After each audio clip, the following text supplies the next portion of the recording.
आणि मदत केल्यामुळे माझं B.Ped झालं, M.Ped पण कंप्लीट झालंय माझं। गुरुजनांनी मला सगळं सहकार्य केलं आणि त्यांनी मला कोणत्याच परिस्थितीत जाणीव होऊ दिली।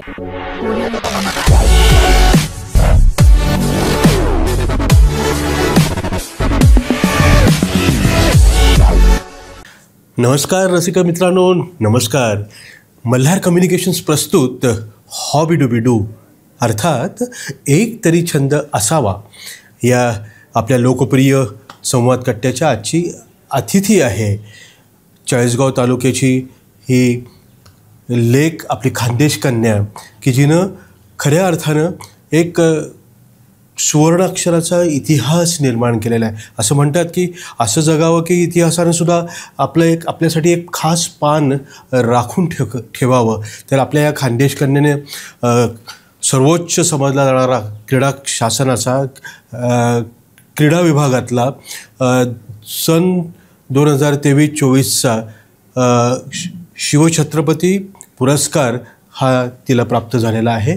माननीय मुख्यमंत्र्यांच्या शुभ हस्ते आणि इतर मान्यवरांच्या उपस्थितीमध्ये मोठ्या भव्य दिव्य अशा सोहळ्यामध्ये हा पुरस्कार आपल्या खानदेश कन्याला मिळालेला आहे। तिचं मित्रांनो नाव आहे आणि मला छातीत दीड इंच माझी नक्कीच पुढे येणारे फुगणार आहे, कारण ती आपल्या या जळगाव जिल्ह्याची लेक आहे, खानदेश कन्या आहे आणि तिचं नाव आहे रेखा धनगर। कृषक संस्कृतीमध्ये जगणारी कृषकाची ही एक लेक की जिचं आयुष्य हे खऱ्या अर्थानं खडतर असं आहे आणि तिला बेसबॉल या क्रीडा प्रकाराबद्दल, ह्या खेळाबद्दल राज्य शासनाचा सर्वोच्च असा हा पुरस्कार की जिची ट्रॉफी आपल्याला दिसतीये समोर, शिवछत्रपती पुरस्कारानं तिला सन्मानित करण्यात आले आणि गौरवास्पद, अभिमानास्पद आणि फार मोठी अशी कामगिरी आपल्या रेखानं केलेली आहे। तर रेखा मॅडम, आमच्या नमस्कार, मल्हारच्या अख्ख्या टीमच्या वतीनं मी पुन्हा आपला होस्ट प्राध्यापक राजेंद्र देशमुख आपलं सहर्ष स्वागत करतो। आपलं हार्दिक अभिनंदन। Thank you sir. कारण यशाचं सोपान चढणं सोपी गोष्ट नसते, प्रयत्नांची पराकाष्ठा करावी लागते, तेव्हा यशाचं चांदणं हे खऱ्या अर्थानं गवसत असतं। मला सांगा की वसा वारसा असं खास म्हणजे आपण खूप सधन श्रीमंत अशा घरातनं आपलं बालपण गेलं आहे किंवा तिथं आपण जन्मलो आहे असं अजिबात नाही। आणि असं असताना सुद्धा वाघळीसारख्या चाळीसगाव तालुक्यातलं एक छोटंसं, चाळीसगाव शहरापासून छोटंसं जवळ असलेलं एक वाघळी खेडेगाव, त्या खेड्यातनं जन्म, तिथलं सगळं बालपण गेलेलं काय। पण बेसबॉल ह्या खेळाकडे कसं वळलात आणि बालपणाविषयी आणि आपल्या परिवाराविषयी जरा सांगा। पुन्हा एकदा आपलं अभिनंदन। नमस्कार, मी रेखा धनगर नवरुटे। माझं बालपण सांगायचं झालं तर मी वाघळी तालुका, चाळीसगाव जिल्हा जळगाव या छोट्याच्या ग्रामीण भागातून मी आलेली आहे आणि माझं बालपण हे वाघळी गावात झाले। शाळेनंतर जे माध्यमिक शिक्षण नाही ते 10वीपर्यंत वाघळी ह्या गावातच झाले। त्याच्यानंतर मी कॉलेजसाठी चाळीसगाव इथे गेली, पण मला लहानपणापासून खेळाचा आनंद असल्यामुळे मी कॉलेजला जाताना मला माझे गुरु अजय देशमुख सर भेटले आणि मी माझा प्रवास तिथून बेसबॉलचा प्रवास हा माझा खूप छान झाला।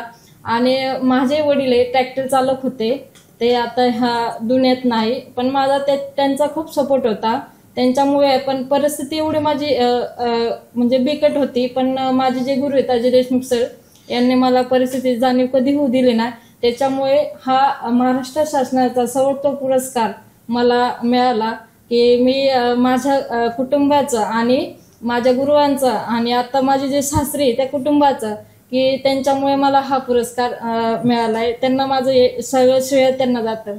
वा वा वा, म्हणजे खऱ्या अर्थाने आपण अतिशय नम्रतेने आणि कृतज्ञता भावाने, एका अर्थाने कृतज्ञतेचा नमस्कारच आईबाबांसोबत गुरूंना पण केलेला आहे। कारण गुरुचा रोल आपल्या सगळ्यांच्या आयुष्यामध्ये अतिशय महत्त्वाचा असतो, पथदर्शी असा असतो आणि नक्कीच त्यांनी दाखवलेल्या त्या दिशेने आपण प्रवास जर केला तर आपल्याला यश हे हमखास मिळत असतं। बरं, मग इतर सगळ्या खेळ आणि त्यातलाही ग्रामीण भाग आणि आपलं चाळीसगाव ही ऐतिहासिक नगरी आहे नाही का, पण अलीकडे तुमच्यासारख्या मुलींमुळं जळगाव जिल्ह्याचा सन्मान वाढलेला आहे आणि चाळीसगाव ही क्रीडानगरी पण झालेली आहे. तर इतर हे सगळे खेळ असताना सुद्धा, क्रीडा प्रकार असताना नेमकं फक्त बेसबॉलच का? आपल्या ग्रामीण भागामध्ये आट्यापाट्या असेल, हुतुतू असेल, खो खो असेल, सगळंच असतं की नाही, पण नेमकं बेसबॉलकडेच? मी जेव्हा स्कूलला होती तेव्हा मला खो खो आणि कबड्डी सारखे गेम खेळत होती, मैदानी स्पर्धा.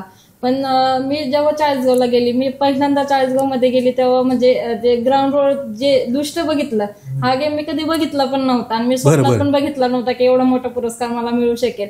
पण जिथलं मी ते परिसर बघितला, जेव्हा माझे जे गुरु आहेत ते शिकवत होते, मी त्यांना जाऊन भेटली की मला कोणत्याही एका स्पोर्टमध्ये भाग घ्यायचा आहे, तर सरांनी मला सांगितलंय तू बेसबॉल छान खेळू शकणार, तू बेसबॉल कडे.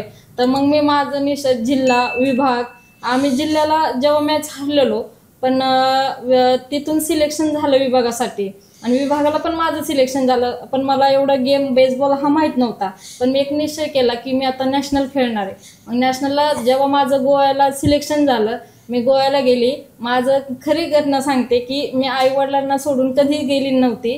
तेव्हा गेल्यानंतर मला खूप रडू यायचं तिथं, पण मला सगळ्या मित्रमैत्रिणी तिथं भेटल्या आणि बेसबॉल काय गेम आहे मी त्याचं सगळं पूर्णपणे शिकले आणि मी नेहमीप्रमाणे माझी प्रॅक्टिस चालू केली ग्राउंडवर येऊन. तर मला बेसबॉल हा गेम खूप आवडायला लागला. तर मी एक निश्चित केला की हा गेम मला करिअर म्हणून बघायचा आणि मी बेसबॉल हा करिअर म्हणून खेळत गेली आणि खेळतच नाही तर मी आज मुलांना बेसबॉल हा का गेम हे पण शिकवत असते.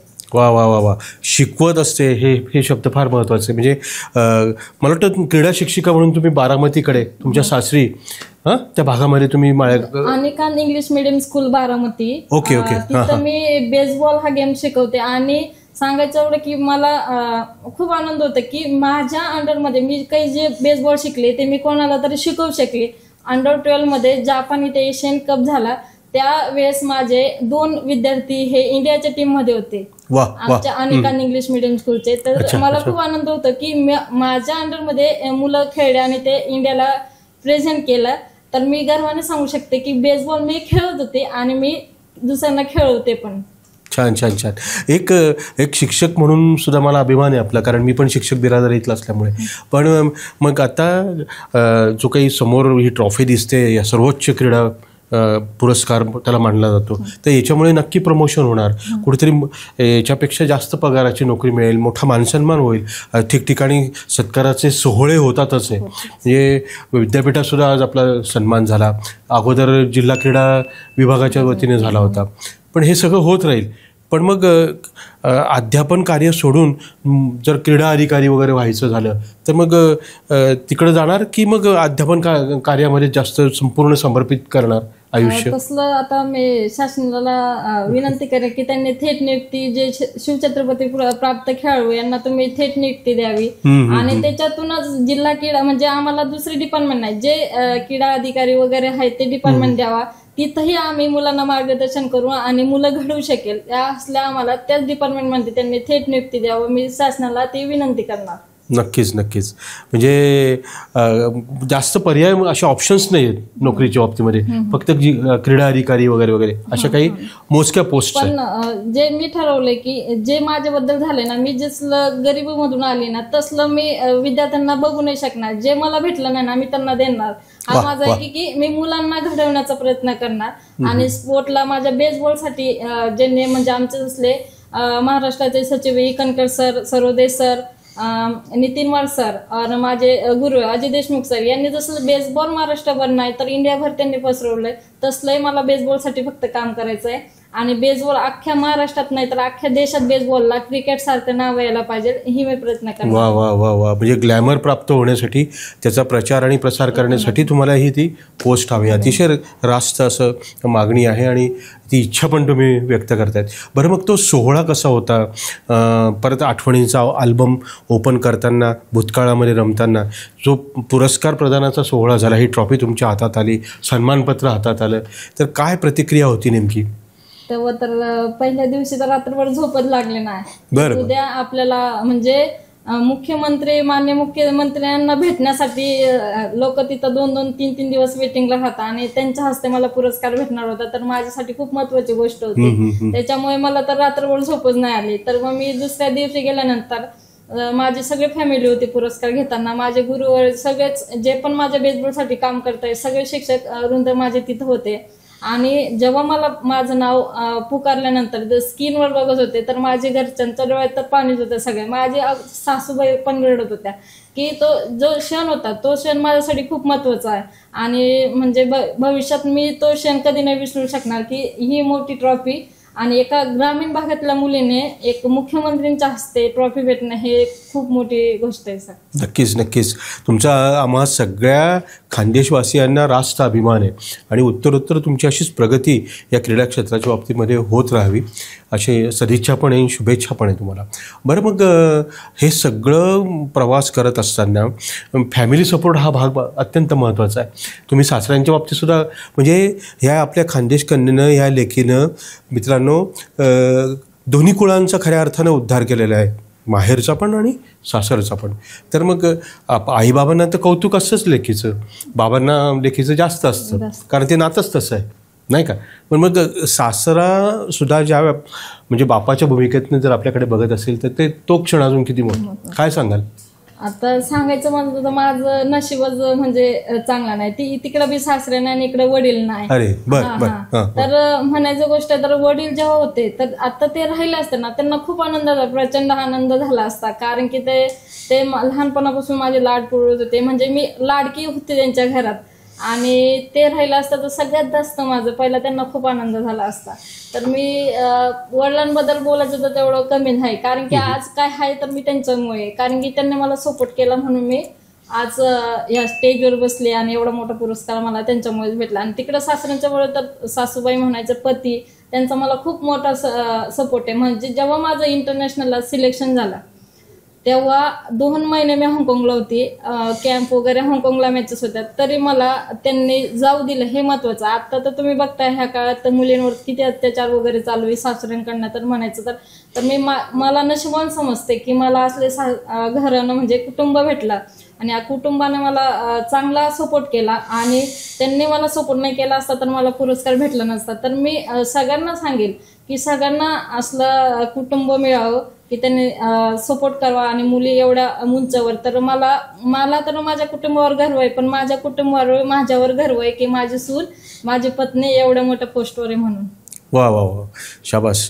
फार महत्त्वाचं आणि मोलाचं बोलत आहेत बघा. आणि म्हणजे राज्यस्तर, जिल्हास्तर, विद्यापीठस्तर, त्यानंतर राष्ट्रीय आणि आंतरराष्ट्रीय हे सगळ्या एक एक अशा पायऱ्या तुम्ही चढत गेला आणि हा सगळा अतिशय गौरवास्पद अभिमानास्पद असा प्रवास तुमचा झालेला आहे. बरं, मग असं म्हटलं जातं की प्रॅक्टिस मेक्स मॅन परफेक्ट, पण अलीकडच्या काळात स्पर्धेच्या युगामध्ये perfect practice makes man perfect. तर हे परफेक्शन येण्यासाठी अजय देशमुख जे गुरु तुम्हाला लाभले आणि तुम्ही स्वतः वैयक्तिक सरावाला किती महत्त्व दिलं, किती तास मैदानावर तुम्ही होतात? तेव्हा मी कॉलेजला होते तेव्हा मी सकाळ संध्याकाळी 2-3 तास मी प्रॅक्टिस करत होते. पण असलं की जेव्हा स्कूलच्या मॅचेस आल्यानंतर जिल्हा विभाग नंतर स्टेट, तर आमच्या चाळीसगावमध्ये मुली फारसा खेळत नव्हत्या. तर मी एकटीच मुलगी होती, तर मला खूप खेळण्याची आवड होती. तर माझे जे कोच आहेत म्हणजे निलेश गाडवे सर, अजय देशमुख सर, मग यांनी मला टीम नव्हतं ते म्हणून पुणे जिल्ह्याकडनं मला स्टेट खेळवली, पहिली स्टेट. तर मी त्यांचं खूप आभार मानते निलेश सरांचं, कारण की त्यांच्यामुळे मी स्टेट खेळल्यानंतर तिथून माझं सिलेक्शन नॅशनलला झालं आणि दरवर्षी महाराष्ट्राच्या टीममध्ये माझं सिलेक्शन होत गेलं. मी कंटिन्यू 6 नॅशनल खेळली आहे, मी 8 स्टेट खेळली आहे. आणि हे खेळल्यानंतर हा पुरस्कारचा क्रायटेरिया असतो कंटिन्यू 5 वर्ष खेळलं पाहिजे स्टेट, नॅशनल आणि अदर मॅचेस. तर मग मी 5 वर्ष कंटिन्यू खेळत गेले आणि मग त्या पॉईंटनुसार मला हा पुरस्कार ह्या वर्षी मिळाला. आणि निलेश सरांचं कौतुक का करेल की त्यांनी मला पुणे जिल्ह्याकडनं खेळवलं म्हणून मला बेसबॉल गेम सारा कळाला आणि मी बेसबॉलसाठी आज काम करते आणि करत राहणार. वा वा वा वा. गुरूंप्रती तुम्ही अतिशय आदरभाव हे सातत्याने व्यक्त करताय, ते जाणवतंय तुमच्या बोलण्यातनं. बरं, मग तुम्ही परिचयपत्रामध्ये असंही म्हटलेलं की म्हणजे अक्षरशः निकड असताना म्हणजे तुमची फी असेल, कारण अभ्यास करून सगळा ते खर्च सगळा आणि त्यात परत अजून खेळासाठीचं पण वेगळा खर्च, हे सगळं गणित कसं जमवलं? हे सगळं तर घरून तर पैशांचा विचार. हे पप्पा ट्रॅक्टर चालवत होते, आम्ही 5 भाऊ बहीण होते, तर घरात तर त्यांनाच घर कसं चालवायचं हा प्रश्न पडायचा. पण जे माझे गुरु आहे अजय देशमुख सर, यांनी माझ्याकडनं कधीही फ्री घेतले नाही. जे काही खर्च होता माझा ते सगळं ते भरत गेले आणि त्यांच्यामुळे आज मला चांगले दिवस आलेत. माझं BPEd झालं, MPEd झाले, म्हणजे त्यांनी पण मला खूप मदत केली. बाकी आहेत जे सह आहेत त्यांनी पण मला मदत केली आणि मदत केल्यामुळे माझं BPEd झालं, MPEd पण कम्प्लीट झालंय माझं. कारण की गुरुजनांनी मला सगळं सहकार्य केलं आणि त्यांनी मला कोणत्याच परिस्थितीत जाणीव होऊ दिली नाही. कुठल्या शैक्षणिक संस्थेमध्ये शिकलात तुम्ही? महाविद्यालय आपलं इथं राष्ट्रीय विद्यालय चाळीसगावमध्ये. बरं बरं बरं बरं. म्हणजे ज्यांना शिक्षण महर्षी नानासाहेब चव्हाण जे संस्थापक होते त्या म्हणजे ख्यातकीर्त अशा सगळ्या शैक्षणिक संस्थेमध्ये तुमचं शिक्षण झालेलं आहे. छान. मग बेसबॉल तुम्ही मगापासून उल्लेख करतायत की मला प्रचार प्रसार करायचा आहे, तर बास्केटबॉल असेल, व्हॉलीबॉल असेल, इतर सगळे हे यांच्यापेक्षा हा कसा वैशिष्ट्यपूर्ण आहे? काय याच्यात वेगळं आहे? काय नियम असतात याच्यात? ह्याच्यात नियम म्हणजे जसं क्रिकेटच सेम आहे, फक्त क्रिकेटमध्ये हा क्रिकेट जसा लोकांपर्यंत पोहोचलाय ना तसला हा गेम अजून लोकांपर्यंत नाही. म्हणजे विदेशात म्हणलं अमेरिका जपानमध्ये तर ते तसलं लीग खेळतात, ते खूप म्हणजे तिकडं फेमस झालंय. पण आता इंडियात मध्ये पण हळूहळू हा गेम फेमस होतोय आणि काही दिवसात पण क्रिकेट सारखं याला नाव ना. याचं वेगळं वैशिष्ट्य म्हणजे आपण जसं क्रिकेटमध्ये बॅट म्हणतो याला इकडं स्लगर म्हणतात आणि क्रिकेटमध्ये आपण हाताने कॅच करतो याला ग्लोव्ज असतो. आणि आपल्या इंडियामध्ये त्याचं म्हणजे ग्लोव्ज वगैरे हे जास्त महागडे असतात म्हणून बाकी शाळा त्याला प्रोव्हाइड करत नाही. हे त्याच्यामुळे स्लगर बघितले तर 15,000 ते 16,000 रुपयाचे स्लगर असते त्याचे. कित्येक बॅट्स बसतील त्याच्यात नाही का? तर पण वेगळा असतो. पण जो क्रिकेटर खेळतो ना तो बेसबॉल सुंदर खेळू शकतो आणि तो बेसबॉल खेळतो तो क्रिकेट एकदम सुंदर खेळू शकतो. कारण की आय कॉन्टॅक्ट वगैरे खूप सारखं आणि म्हणजे डिफिकल्ट बेस असतात. एक बेस पळायला म्हणजे क्रिकेटमध्ये आपण बॉल मारल्यानंतर थांबू शकतो, याच्यामध्ये नाही. याच्यात कंटिन्यू पळावं लागणार बेस पर्यंत तुम्हाला स्कोर करण्यासाठी. स्कोर करण्यात तिन्ही बेस तुम्ही पळाल्यानंतर 1 रन काउंट होतो तुमचा. ओके. अच्छा अच्छा. होम रन जसं आपला 6 होतो ना तसला वरून बॉल गेल्यानंतर होम रन असतो आणि जसं आपण चौका मारतो ना तसला 2 बेस गेला की 2 बेस देतात खालून बॉल गेल्यावरती. इंटरेस्टिंग आहे. म्हणजे बघण्यात जेवढं खेळण्यात नाही तेवढं बघण्यात मजा येते गेमला. आणि आता तर तसलं एवढं भारी म्हणजे बेसबॉलला दिवस आलेत की आता लवकरच जसं बेसबॉलचं क्रिकेट सारखं नाव होणार आहे आणि आम्ही सगळे त्याच्यासाठी प्रयत्न करतोय.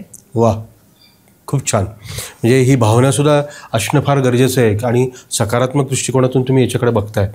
बरं, मग सगळं संसार सांभाळून आता सुद्धा तुम्ही सध्या ग्राउंडवर असता? हो. आताही माझ्या अंडरमध्ये 80 मुलं आहेत, त्यांना मी बेसबॉल मध्ये कोचिंग देत असते स्कूलमध्ये. Very good, very good, very good. मग तुमच्या विद्यार्थ्यांना सुद्धा खूप आनंद झाला असेल, म्हणजे आपल्या मॅडम ज्या आपल्याला शिकवत आहे, ज्यांची मार्गदर्शन आपल्याला लाभतंय, त्या म्हणजे शिवछत्रपती अवॉर्ड विनर आहे, त्यांच्या एवढ्या सर्वोच्च पुरस्काराचे मानकरी आहेत. माझ्याकडे अगोदर कोचिंगला 40 मुलं होते. हे पुरस्कार भेटल्यापासून माझ्याकडे मुलं पण वाढलेत आता कोचिंगला. आणि 2 मुलं त्याच्यात इंडिया खेळले ना तर मुलांचा म्हणजे आवक वाढलाय की बेसबॉल मध्ये जसं मुलं पुढे जात आहेत तर सगळे मुलं आता कोचिंगसाठी बेसबॉल खेळवायला लागले. छान छान छान छान छान. आणि तुमचा कॉन्फिडन्स सुद्धा आणि कॉन्फिडन्स लेवल सुद्धा बुस्टअप झाली असेल, वाढली असेल नाही का? पुरस्कारामुळे ते होतंय. आणि हे करत असताना सुद्धा जबाबदारी पण वाढलेली आहे, ती जाणीव तुम्हाला आहे नाही का? बरं, मग आपल्या बकेट लिस्टमध्ये, आपल्या विश लिस्टमध्ये अनेक गोष्टी असतात. आपल्याला हे करूया, ते करूया, ते करूया. काही हौशिकाला क्रीडापटूंना मार्गदर्शन करूया. तर काय नेमकं तुमचे संकल्प काय? तर आता मी ज्या बी स्कूलमध्ये मला गेस्ट म्हणून बोलवलं जातं तर मी मार्गदर्शन करते मुलांना की स्पोर्टमध्ये कोणताही गेम तुम्ही खेळा पण खेळलं पाहिजे आणि करिअर म्हणून बघायचं. कधीही गेम हा करिअर म्हणून बघायचा, नाहीतर आत्ताचे मुलं एक वेळेस हरले तर लगेच सोडून देतात. तसं MPSC UPSC करणारे 1 आयटम दिला की 2 आयटम जसं विसरून जातात. पण माणसाने सातत्य ठेवणं महत्वाचं. तसं मी ठेवलं. मी लग्नानंतर ही बेसबॉल हा गेम खेळत गेली आणि सातत्य ठेवल्यानंतर मला शिवछत्रपती क्रीडा पुरस्कार प्राप्त झालाय. वा वा वा वा वा. म्हणजे कंटिन्युटी आणि कन्सिस्टन्सी फार फार महत्त्वाचं आहे. लाख मोलाचा सल्ला आहे मित्रांनो. नक्की आपल्या ह्या खानदेश कन्येनं की जिनं आपला सर्वोच्च क्रीडा पुरस्कार जिला मिळालेला जी मानकरी आहे आणि आपल्या विषयाचं नावसुद्धा तेच आहे की शिवछत्रपती राज्य क्रीडा पुरस्कार मानकरी, आपल्या चाळीसगावची लेक. खरं तर वेळेची मर्यादा आपल्याकडे असते, पण ह्या लेकीला आपण वेळात वेळ काढून इथं बोलवलं. आणि म्हणजे ही जी क्रीडापटू आहे आणि सॅल्यूट आहे आपल्या सगळे जे गुरु आहेत त्यांनासुद्धा, कारण त्यांनी अशा एका शिष्याला घडवलेलं आहे की जिने इतिहास निर्माण केलेला आहे. सोपं नाही आहे म्हणजे आपल्या वाटेला. आणि ह्या योग खूप चांगला आहे. 23-24 सालचा हा पुरस्कार आहे, पण आता अलीकडे मिळायला लागलेत. पूर्वी तर हे दिसत पण नव्हते. म्हणजे फारच दुर्मिळ गोष्ट आहे. आपल्या जळगाव जिल्ह्यात बाकी पुणे साईड, मुंबई साईड 1998 पासून चाललाय, 60 पासून चाललाय, पण आपल्या ग्रामीण भागात मिळत नव्हता महत्वाचा. आणि हा चाळीसगावातला प्रथम पुरस्कार आहे. वा वा वा वा, पुन्हा एकदा अभिनंदन. आणि हे जे की गोष्ट आपण सांगतायत की चाळीसगावातला पहिला आहे, नक्की तुमच्या माध्यमातून सासूरवाडीला, बारामतीकडे सुद्धा असेच शिष्य तुमच्यासारखे निर्माण व्हावेत. आणि चाळीसगावसारख्या इकडे सुद्धा माहेर आपण येतोच जातो कधी पण, किंवा नक्कीच जसं तुम्हाला लोक बोलवतील. आज म्हणजे विद्यापीठात तुम्हाला बोलवलं, तुमचे विचार आहेत त्यांनी तुम्ही शेअर केले, एक्सपिरियन्स शेअर केले, तसं मार्गदर्शनाच्या माध्यमातून सुद्धा अनेक बेसबॉलपटू हे तुमच्यासारखे निर्माण होतील. त्यासाठी तुम्हालाही शुभेच्छा आणि सगळ्या तमाम क्रीडापटूंनासुद्धा नक्कीच सदिच्छा आणि शुभेच्छा आहेत. Wish you all the best. आणि संवाद कट्ट्यावर आलात आणि एक्सपिरियन्स शेअरिंग आणि ह्या पुरस्काराबद्दल जी माहिती आपण दिलेली आहे ती अत्यंत उद्बोधक आहेत आणि उपयुक्त अशी माहिती आहे. तर तमाम आमच्या मल्हार कम्युनिकेशनच्या टीमच्या वतीनं मी आपलं आभार व्यक्त करतो. धन्यवाद सर. नमस्कार. मल्हारचा हॉबी डूबी डू हा उपक्रम आज मला इथं त्यांनी माझ्याशी संवाद साधला आणि मला माझी जर्नी त्यांनी जाणून घेतली, तर मी त्यांचा आभार मानते. आणि तुम्ही या चॅनलला सबस्क्राईब करा, लाईक करा, शेअर करा आणि ह्या चॅनलला तुम्ही चांगला सपोर्ट करा. आणि आमच्यासारख्या क्रीडापटूंना व्यासपीठ मिळालं त्याच्याबद्दल मी त्यांना धन्यवाद म्हणते. अशा सगळ्या तुम्ही ह्या चॅनलला सपोर्ट करा आणि बघत राहा. धन्यवाद.